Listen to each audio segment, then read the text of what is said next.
तो यार हमारा भारत देश सबसे ज़्यादा सुरक्षित देश है मुसलमानों के लिए। तो पीओके नहीं, पूरा पाकिस्तान ही हमारा था।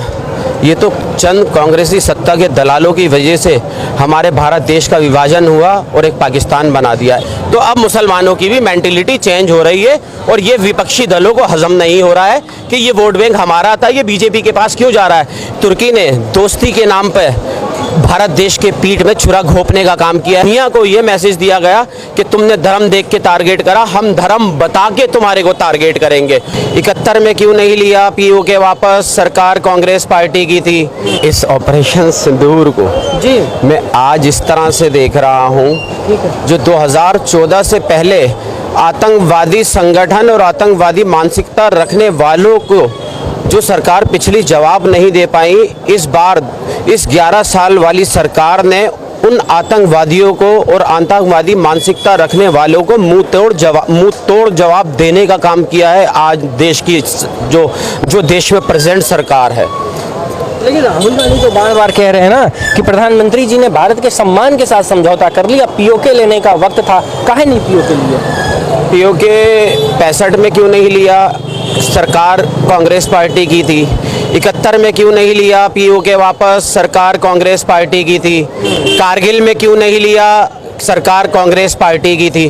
तो इसका मतलब यही हुआ ना कि देश के माहौल को ख़राब करने वाली बात कर रहे हैं कि देश का सौदा, नरेंद्र मोदी जी के ऊपर एलिगेशन लगा रहे हैं कि इन्होंने देश का सौदा किया है।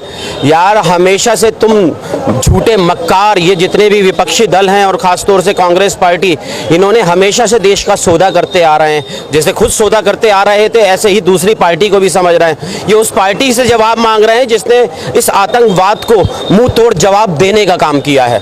एक चीज़ और उन्होंने कहा कि प्रधानमंत्री जी का कोई खून उन खोलता नहीं है, वो सिर्फ जब कैमरा ऑन होता है तो कैमरा के सामने वो दिखाते हैं कि 56 इंच का सीना और खून खोलने वाला बात सिर्फ कैमरा पे करते हैं, कैमरा बंद खून खोलना बंद। इस पे क्या कहेंगे?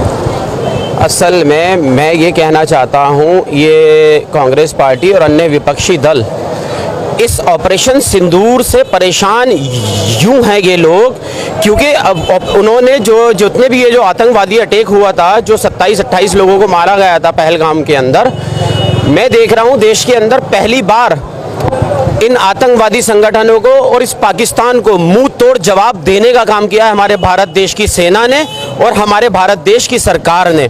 और अब इनको ये जो है, इनको ये ऑपरेशन सिंदूर हजम नहीं हो रहा है, क्योंकि हमारे देश के प्राइम मिनिस्टर श्री नरेंद्र मोदी जी ने आर्मी को फ्री हैंड किया था, उन आतंकवादियों के 9 अड्डों को उड़ाने का काम किया था, जो कांग्रेस पार्टी आज तक भी एक भी आतंकवाद को, जितने भी आतंकवादी पकड़े गए हैं, आज तक एक आतंकवादी को फांसी देने का काम नहीं किया है। और फांसी अगर दी है तो बीजेपी के टाइम के अंदर ही दी गई है। संजय राउत हैं, वो अपने आप को महाराष्ट्र के बड़े नेता कहते हैं, और वो उन्होंने कहा कि ये जो पूरा ऑपरेशन सिंदूर रहा ये फेलियर है, इसका कोई सक्सेस वो मान ही नहीं रहे। कह रहे हैं कि ये ऑपरेशन सिंदूर हुआ वो सक्सेस नहीं हुआ, ये फेल चला गया। आपके हिसाब से ऑपरेशन सिंदूर फेल हुआ?